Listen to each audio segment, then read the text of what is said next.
오늘 본문 33절은 이렇게 시작합니다. 그들이 여호와의 산을 떠나. 여호와의 산은 이스라엘 백성들이 출애굽 이후에 머물렀던 시내산을 가리킵니다. 그곳에서 이스라엘 백성들은 하나님의 율법을 받았고 하나님의 언약 백성의 삶을 시작했습니다. 그러나 그곳에서 계속 머물 수는 없었습니다. 왜냐하면 하나님께서는 그 시내산 거룩한 곳에 이스라엘 백성들을 살게 하신 것이 아니라 약속의 땅 가나안 땅에서 그곳에서 하나님의 나라를 이루며 살라고 명령하셨기 때문입니다. 그래서 이스라엘 백성들은 여호와의 산 시내산을 떠나서 가나안을 향해 광야를 이동했습니다. 이동할 때에 그들에겐 규칙이 있었습니다. 그것은 여호와의 언약궤가 그 3일 길에 앞서가며 그들의 쉴 곳을 찾았고 그들이 진영을 떠날 때의 낮에는 여호와의 구름이 그 위에 덮였었더라. 언약궤가 먼저 이스라엘 백성들의 무리에 앞서서 3일 길을 걸어나간 것이죠. 언약궤는 하나님의 명령에 따라 모세가 만들었던 것입니다. 그 안에는 십계명이 새겨진 두 돌판과 만나가 들어있는 항아리, 아론의 쌍난 지팡이, 이 세 가지의 물건이 언약궤에 들어있었습니다. 그 언약궤는 하나님의 임재를 상징하는 물건이었습니다. 하나님께서 말씀하셨고 약속하셨고 만나를 통해서 이 광야에서 너희를 굶기지 않고 가나안 땅으로 들여보내주겠다라는 약속의 말씀, 아론의 쌍난 지팡이를 통하여서 하나님의 권위가 있음을 그들에게 가르쳤고 하나님 앞에 순종하라는 그 믿음의 결단, 그 상징물이 언약궤에 담겨져 있었던 것이죠. 그러므로 언약궤가 이스라엘 백성들 앞서 갔다라는 것은 하나님의 영광이, 하나님의 약속이, 하나님의 뜻이 그들의 길을 인도했음을 말씀한 것입니다. 백성들은 앞에 가는 언약궤를 보면서 하나님의 약속을 기억했고 하나님께서 이집트에서 우리를 나오게 하시고 만나로 먹이시며 가나안 땅에 들어가게 하실 것을 다시 한번 되새겼습니다. 더불어 백성들도 하나님의 규율과 계명을 지키며 하나님의 백성됨을 잊지 않았던 것입니다. 그런 언약궤가 이스라엘 백성들 앞서 나갔습니다. 가면서 쉴 곳을 찾았습니다. 언약궤를 맨 사람들이 쉴 곳을 찾으면 거기에 머물게 되죠. 그러면 뒤따르던 이스라엘 백성들은 도착하는 대로 언약궤를 중심으로 장막을 치고 그 자리에서 쉬었습니다. 그런데 여러분 잘 생각해 보세요. 그들이 걸었던 곳은 광야입니다. 광야에서 특별하게 쉴 데가 있을까요? 그늘이 있었을까요? 아니면 물을 구할 수 있는 오아시스가 있었을까요? 아닙니다. 특별히 좋은 곳도 없고 돌짝밭에 불모지에 사막과 같은 황량한 곳, 그곳에서 아무 곳에서나 쉬면 되지 쉴 곳을 찾았을까라고 생각이 들 때도 있습니다. 언약궤가 있는 곳에서 쉴 때, 그리고 쉰 후 다시 언약궤를 먼저 떠나보낼 때 모세와 이스라엘 백성들은 하나님을 찬양했는데 그 찬양의 가사를 보면은 왜 쉴 곳이 필요한지 우리는 알 수가 있습니다. 먼저 궤를 진영에서 떠나보낼 때, 출발할 때 찬양이 35절 말씀입니다. 우리 같이 읽어볼까요? 시작. 해가 말하되 여호와여 일어나사 주의 대적들을 흩으시고 주를 미워하는 자가 주 앞에서 도망하게 하소서 하였고. 이어서 궤가 쉴 때입니다. 궤가 쉴 때 시작. 궤가 쉴 때에는 말하되 여호와여 이스라엘 종족들에게로 돌아오소서 하였더라. 아멘. 아멘. 궤를 떠나보내면서 무엇이라고 찬양했습니까? 하나님께서 대적들을 흩어주실 것을 노래했습니다. 하나님을 미워하는 자들이 주 앞에서 도망하게 해달라고 구했습니다. 궤와 함께 할 때, 백성들이 쉴 때에는 우리 가운데로 돌아오셔서 우리와 함께 하시고 우리를 지켜주소서라고 구했습니다. 그 광야에서 이스라엘은 아무데나 쉴 수가 없었던 것이죠. 광야라고 하면은 탁 트인 벌판이 생각납니다. 그곳에서 장막을 치고 쉰다면 그게 쉬는 것이겠습니까? 어딘가에 있을 적들 항상 염려해야 됐습니다. 무슨 진지가 있었던 거 아니가 엄폐물이 있었던 것도 아니기 때문에 그들은 쉬는 곳이 정말 쉬어야 할 곳인지 의심할 수도 있었고 염려하고 걱정할 수도 있었던 것이죠. 안전한 곳, 마음 놓고 쉴 수 있는 곳, 쉴 만한 곳이 필요했습니다. 그렇기 때문에 내가 여기가 쉴 만한 곳이구나, 괜찮은 곳이구나 라고 임의로 쉬고 싶은 곳에서 쉰 것이 아니라 하나님께서 여기서 쉬어라 라고 말씀하신 곳, 찾아주신 곳에서 쉬었던 것입니다. 생활 방식이 다양해지고 새로운 기술들이 사용되면서 일하는 방식도 직업 양상도 가지각색입니다. 건물 안에 정해진 사무실에서 일을 하는 사람들도 있지만 요즘에는 어느 한 곳에 머물지 않고 움직이면서 일하는 사람들이 많습니다. 택배, 음식 배달, 퀵서비스, 대리운전 등 이런 분들, 앉아서 일하는 것이 아니라 이동하면서 일하시는 분들을 가리켜서 이동노동자라는 말로 설명을 합니다. 인터넷 휴대폰으로 물건을 사면 당일 배송을 받을 때도 있고 어쩌면은 늦어도 하루 이틀 안에 다 모든 물건을 받게 됩니다. 추운 날 가게에 다녀오지 않아도 따끈한 음식을 배달시켜 먹을 수도 있게 됩니다. 다 이동노동을 하시는 분들의 수고가 있기 때문에 가능한 것입니다. 문제는 이런 분들은 마땅히 쉴 곳도 없다라는 것이죠. 화물차를 운전하시는 분들은 목적지에 도착하더라도 길가 옆에 불법 주정차를 하고 쉬는 것, 차 안에서 쉬는 것 외에는 달리 쉴 방법이 없습니다. 한여름 공항 활주로에서 일하는 분들은 비행기 날개 아래 그늘이 유일한 휴식 공간이라고 합니다. 그래서인지 사무실 없이 일하는 프리랜서들이 많이 일하는 곳일수록 그 동네 카페 장사가 잘 된다고 합니다. 왜냐하면 머물 곳이 없으니까 카페에서 업무도 보고 쉬기도 하기 때문이죠. 여러분은 휴식이 필요할 때 어디서 쉬십니까? 여러분 쉴 곳은 어디입니까? 많은 사람들이 집에서 쉰다라고 하지만 사실 집이 쉼의 공간이 되지 않을 때도 많습니다. 어떤 분이 퇴근을 하면서 이렇게 얘기했다고 해요. 저 집으로 출근합니다. 가면은 육아도 있고 가사노동도 분담해야 되고 그렇죠. 이해가 됩니다. 우리 이한이 엄마 같은 경우도 집으로 일하러 가는 것 같아요. 가면은 도착하자마자 아이들 너저분하게 흐트러 놓은 거 다 정리하고 청소를 시작을 하죠. 그리고 밥을 챙기고 그러다 보면은 밤이 늦어집니다. 많은 분들이 다 그럴 것 같아요. 가사노동 하시는 주부들 보면은 일하는 것도 만만치가 않죠. 그분들은 어디서 쉬는 걸까요? 집에서 계속 일을 하는데 아마 아이가 자는 시간이 쉬는 시간이 아닐까 그렇게 생각이 됩니다. 잠시 눈 붙일 곳이 있다면, 추위와 더위를 피할 곳이 있다면, 그래서 쉴 곳이 있다면 우리는 정말 감사해야 합니다. 또 쉴 곳이 없이 일하는 분들 배려하시는 마음이 우리 가운데 있어야 됩니다. 우리는 기회가 되고 형편이 허락될 때 열심히 일해야 됩니다. 목표를 세웠으면 앞을 향해 달려가야 됩니다. 그러나 쉴 곳 없이 앞만 보고 계속 달리는 것은 불편한 일이기도 하지만 굉장히 위험합니다. 미국 조사에 따르면 운전자의 졸음으로 인한 사고가 음주나 약물로 인해 일어나는 교통사고들을 합한 것보다 더 많다고 합니다. 그래서 요새는 고속도로 곳곳에 휴게소 말고 졸음쉼터라는 곳이 있습니다. 쉴 곳을 마련해 두었으니 안전하게 쉬고 가라는 것이죠. 또 쉬는 것은 정신없이 움직이는 이 상황, 주변 상황을 돌아보며 생각할 수 있게 합니다. 경제 분야의 투자 전략 중에는 곡괭이와 삽 전략이 있습니다. 19세기 미국 캘리포니아에서 금맥이 발견되면서 주로 동부에 살던 미국인들이 서부로 이주하여 금을 캐기 위해서 서부로 이주를 했습니다. 그런데 정작 돈을 번 사람들은 금을 캐러 간 사람들이 아니라 금 캐서 돈 번 게 아니라 따로 있었습니다. 리바이 스트라우스 많이 들어보셨죠? 이 사람은 금을 캐러 가는 사람들에게 천막을 만들 때 사용하던 두꺼운 천으로 바지를 만들어서 팔았습니다.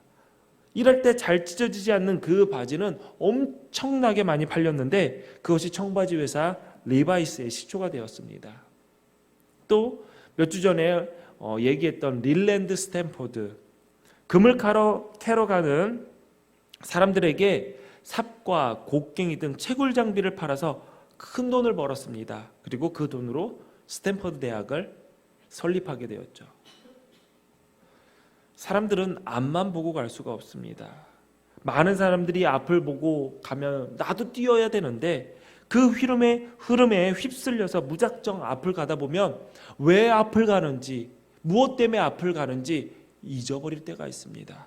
그러므로 잠깐 멈추고 쉴 때도 필요합니다. 그래서 한 번 더 생각해보고 내가 바른 길을 가고 있나 돌아볼 필요도 있는 것이죠. 신앙생활을 하는 우리도 마찬가지입니다. 쉴 곳이 필요합니다. 앞만 보며 가는 신앙생활, 목적을 향해서만 앞으로 나가는 신앙생활은 위험합니다. 잘못하면 하나님의 뜻, 하나님의 원하심은 상관없이 모든 것이 사라지고 남은 것은 무조건 그 목표를 이루고자 하는 내 생각과 내 고집만을 남을 수도 있는 것이죠. 그것은 너무나도 위험합니다. 이스라엘 사람들 한번 생각해 보세요. 그들이 광야에서 쉬는 것이 좋았겠습니까? 가나안 땅에 들어가서 사는 것이 더 좋았겠죠. 그러나 하나님의 언약궤가 머무는 곳에 쉬었습니다. 더 빨리 가고 싶어도 언약궤가 멈추면 그 자리에서 쉬었습니다. 움직일 때도 쉴 때도 앞에 가시는 하나님의 인도하심을 받은 것이죠. 우리도 그래야 됩니다. 주말을 보내든 연휴를 보내든 휴가를 보내든 하나님의 뜻을 따라야 합니다. 이번 설 명절 연휴 어떻게 보내고 계십니까?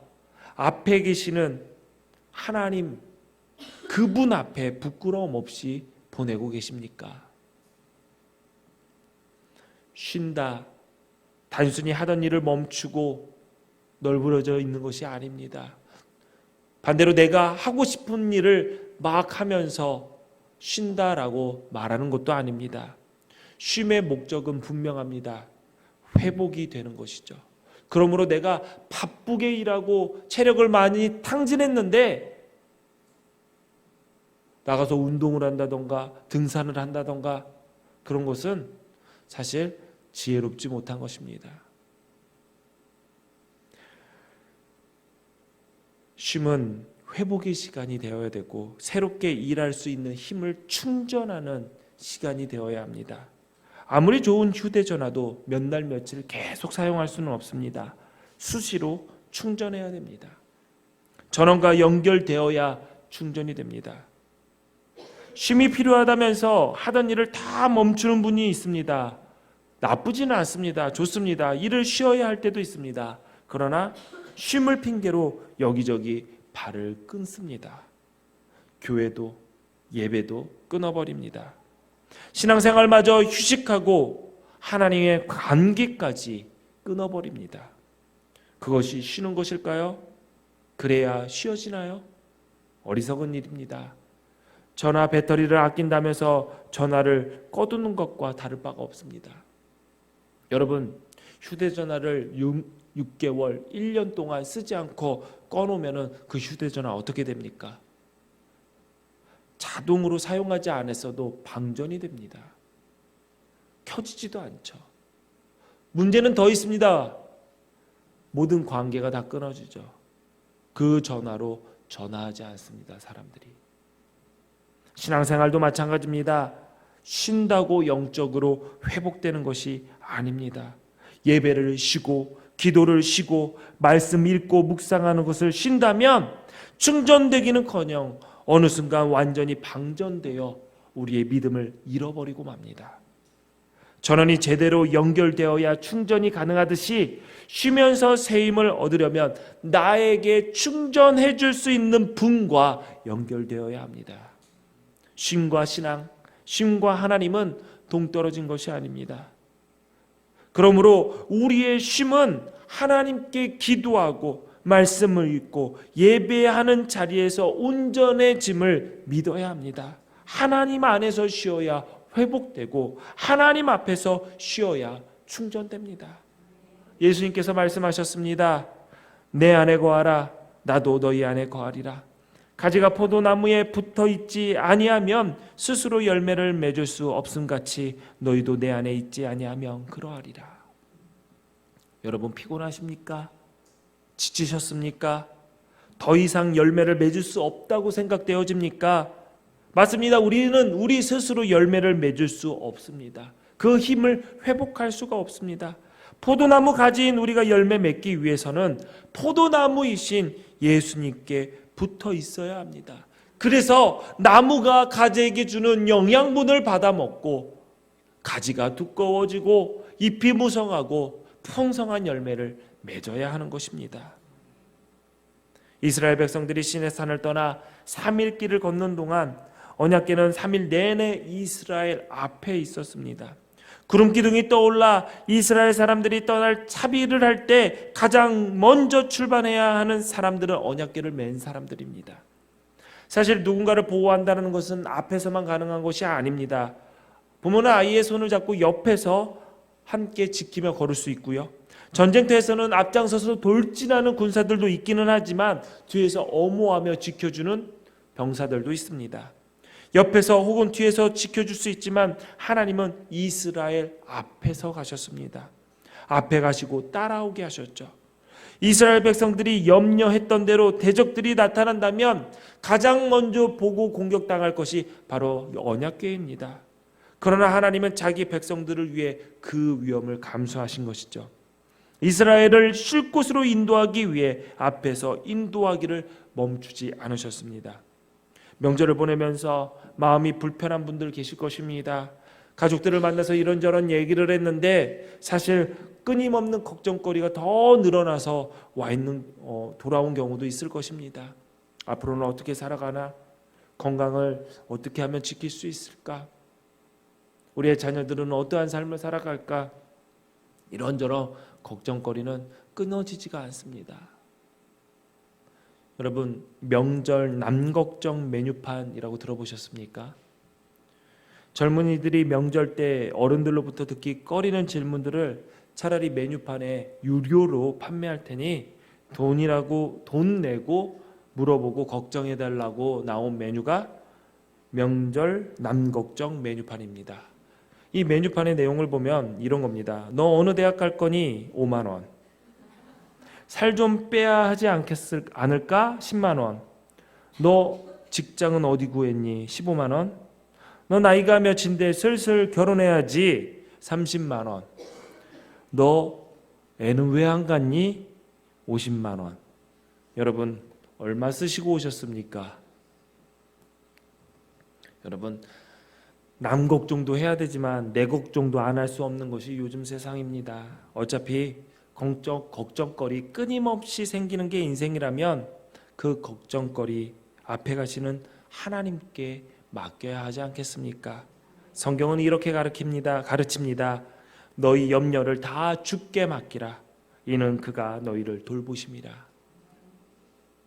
염려는 내가 가지고 있는 것이 아니라 성경은 그 염려를 주께 맡기라라고 이야기하고 있습니다. 수고하고 무거운 짐진 자들아 다 내게로 오라. 내가 너희를 쉬게 하리라. 인간을 다른 말로 하면은 수고하고 무거운 짐진 자들이라고 정의를 합니다. 왜냐하면 내가 스스로 책임져야 될 것이 많고 이것저것 관리해야 될 것이 많기 때문입니다. 우리 어린아이들을 한번 보십시오. 얼마나 행복합니까? 얼마나 까르까르 웃습니까? 근데 그 어린아이들이 무슨 생각을 할까요? 아이고 오늘 저녁에는 뭐를 먹을까? 쌀은 있나? 요번에 명절에 돈 많이 쓴데 이 카드값 언제 나오나? 우리 아버지는 이 카드값 메꿀 돈은 있는가? 연봉계약은 제대로 됐는가? 아이고 우리 아버지가 갖고 계시는 건물에 월세는 제대로 들어오는가? 아이 그러면 행복한 건가요? 이런 생각을 어린이들이 할까요? 안 합니다. 쟤네들은 잘 먹고 잘 놀고 잘 싸고 잘 자면은 칭찬받아요. 그래서 우리 김일중 집사님이 저희 막내를 키울 때 옆에서 보면서 야 이현아 너 참 부럽다 그러면서 뭐라는 줄 알아요? 너는 먹고 싸기만 해도 칭찬받으니 나도 그런 걸로 칭찬받았으면 좋겠다 그러더라고요. 총각 때. 어린이들은 왜 그렇게 편하게 살까요? 왜냐하면 염려할 게 없습니다. 먹고 사는 문제, 모든 문제 다 누가 책임져요? 엄마 아빠가 있으니까. 그런데 왜 우리는 이렇게 힘들게 살까요? 엄마 아빠를 엄마 아빠로 안 보니까 힘든 거 아닙니까? 엄마 아빠가 내 삶을 다 책임져 준다면, 하늘 아버지가 우리의 삶을 다 책임져 준다는데, 그래서 먹고 사는 문제 힘들어하지 말아라. 드레핀 백합화도 공중에 나는 새도 다 하늘 아버지께서 먹이시고 입히시는데 하물며 하나님의 자녀된 너희들 그냥 내버려 둘 거냐? 그런데 우리는 이렇게 얘기하죠. 내버려 둘 것 같은데요. 그러면서 혼자 염려합니다. 아닙니다. 염려는 아버지께 맡기십시오. 왜냐하면 그분이 우리를 돌보시기 때문입니다. 그러므로 우리는 모든 염려를 주께 맡기고 인도하시는 하나님을 신뢰하고 앞으로 앞서가신 예수님, 그분 따라가면 됩니다. 운전하다 보면 이런 곳이 있죠. 사고 많은 곳. 여러분 운전하다가 그 표지 보시면 무슨 생각이 드십니까? 아, 조심해야겠다. 무슨 사고가 일어났나. 그러나 여러분, 위험한 사고는 특정한 장소에만 많이 나는 것이 아닙니다. 어느 통계조사에 따르면 미국에서 1년에 3만 명 정도의 사람이 집에서 사고로 죽는다고 합니다. 단순 부상사고도 약 20%가 집에서 일어난다고 합니다. 여러분의 자녀들 어디서 많이 다치나요? 전쟁터 나가나요? 아니죠. 대부분 집에서 갖다 박고 피 질질 흘리죠. 상처나는 곳도 다치는 곳도 다 집입니다. 가끔가다 유치원, 어린이집 하시는 분들, 선생님들 우리 교회에 많으신데 부모님들한테 이런 전화들 많이 받습니다. 여기에 흉터가 나거나 다쳐오면은 어린이집 선생님들, 유치원 선생님들 난리 나요. 어떻게든 이 몸을 없애보내던가 아니면 이거를 붙여보내던가 아무튼 약을 발라서 최대한 치료를 해서 보냅니다. 그러면 어떡하죠? 바로 전화 오죠. 우리 애가 어떻게 해서 다친 거예요? 하면서 막 뭐라고 합니다. 가끔가다 인성이 덜 되신 부모님들은 이렇게 얘기하죠. 한 번만 더 우리 애 다쳐오면 가만 안 둘 거예요. 어떻게 해요? 선생님은 예, 죄송합니다. 잘못했습니다. 그리고 어떻게 하죠? 이 아이를 안 다치기 위해서 최선을 다합니다. 아무것도 없는 방에 아무도 만나지 않게 아무것도 하지 않게 딱 놓으면은 그 애는 다칠 이유가 없습니다. 그렇죠? 부모가 그걸 원한 걸까요? 아닐 겁니다. 학교도 마찬가지죠. 학교에 가셔서 선생님들 괴롭히는 부모들 있죠. 여러분들 그런 사람 되지 말란 얘기입니다. 여러분, 사고가 나지 않은 안전한 삶을 살기 바란다면 아무 장소도 찾아가지 않고요, 아무것도 없는 방 안에서 아무것도 안 하면 여러분 사고 당할 확률이 점점 떨어집니다. 뭐 천정이라도 무너지면 다치겠죠. 그러나 여러분 잘 생각해 보십시오. 어린이집을 보내고 학교를 보내고 유치원을 보내는 이유가 안 다치려고 보내는 것은 아니죠. 배도 마찬가지입니다. 배도 항구에 정박해 있을 때 침몰 위험이 가장 없습니다. 자동차, 새로 차를 샀습니다. 그런데 이 차를 깨끗하게 유지하기 위해서는 뭐를 해야죠? 주행을 안 하면 됩니다. 괜히 주행하다가 옆에서 튀는 돌 맞으면은 그걸 뭐라고 하죠? 돌빵이라고 하나요? 그런 거 나면 속상하잖아요. 그러면은 차를 그냥 주차장에 세워놓으면 됩니다. 그래서 먼지 앉을 때만 닦아놓으면 되죠. 그러면 차는 안전하게 지킬 수 있습니다. 그러나 여러분 잘 생각해 보십시오. 벨은 바다에 항해하기 위해서 만들었고 자동차는 도로를 달리기 위해서 제작됐습니다. 안전하고 편안한 삶을 사는 것은 우리의 삶의 이유가 되지 못합니다. 우리가 태어난 이유, 하나님께서 우리를 창조하신 이유, 하나님이 기뻐하시고 선하신 일을 위해서 우리를 만드셨고 이 땅에 하나님의 나라를 이루기 위해서 우리를 이 땅에 태어나게 하셨는데, 우리가 이 땅에 태어나서 이 땅에 살면서 안전하고 편안하기만 위한다면 배는 만들어 놓고 정박해 놓는 것과 똑같고, 자동차를 샀는데 주차장에다만 세워놓는 것과 똑같습니다. 하나님의 지으심을 받았다면 지으신 하나님이 기뻐하실 일을 해야 합니다. 위험할 수도 있습니다. 상처날 수도 있죠. 힘들 수도 있습니다. 그러나 앞에서 인도하시는 그 하나님이 우리의 쉴 곳을 찾아주시고 쉬고 난 다음 다시 앞에서 인도해 주심을 믿고 그분 앞에 서시기를 바랍니다. 명절을 보내면서 많은 시간을 가정에서 보내셨을 것입니다.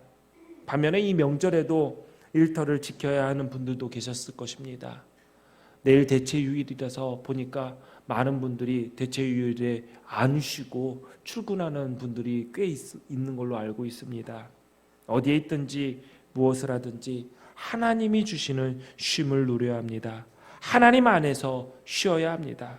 쉬는 동안에 하나님을 떠나는 것이 아니라 하나님 그분과 계속 연결돼서 새 힘을 받음으로 충전하시고 회복하시기를 바랍니다. 걱정거리가 있다면, 해결되지 않는 문제가 있다면 그분께 맡기십시오. 앞에서 먼저 가시며 쉴 곳을 찾아주신 그 하나님께서 우리를 걱정과 문제로부터 쉬게 하실 것입니다. 시내산을 걸었던 이스라엘 백성들처럼, 시내산을 떠나 광야길을 걸었던 이스라엘 백성들처럼 앞으로 전진할 땐 하나님께 모든 것을 맡기고, 쉴 때는 하나님과 함께 하나님 앞에서 쉬고, 하나님이 가시면 또 따라가고, 하나님이 쉬라 하시면 또 쉬고, 언제까지? 약속의 땅 하나님의 나라 가는 그날까지 안전하게 행진을 하는 믿음의 승리자가 되시기를 주님의 이름으로 축원합니다. 기도하시겠습니다. 지금 이곳에 계시는 하나님, 오늘도 이 예배를 통해 우리를 만나주셔서 감사합니다. 하나님을 만나는 이 시간을 통해 온전한 쉼을 누리게 하시니 감사합니다. 가지가 나무에 연결되어 있듯이 우리들도 하나님과 연결되어 주께서 주시는 힘으로 회복과 충전을 이루게 하소서.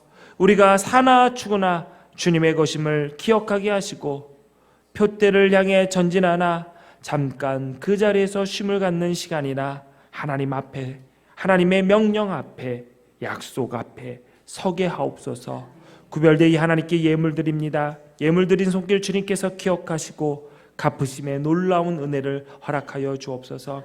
성도들의 일터를 붙잡아 주시옵소서. 그리하여서 성도들이 물질 때문에 눈물 흘리거나 죄의 유혹에 타협하거나 하지 않도록 주님께서 붙잡아 주시고 때를 따라 돕는 은혜로 늘 저들과 함께하여 주옵소서.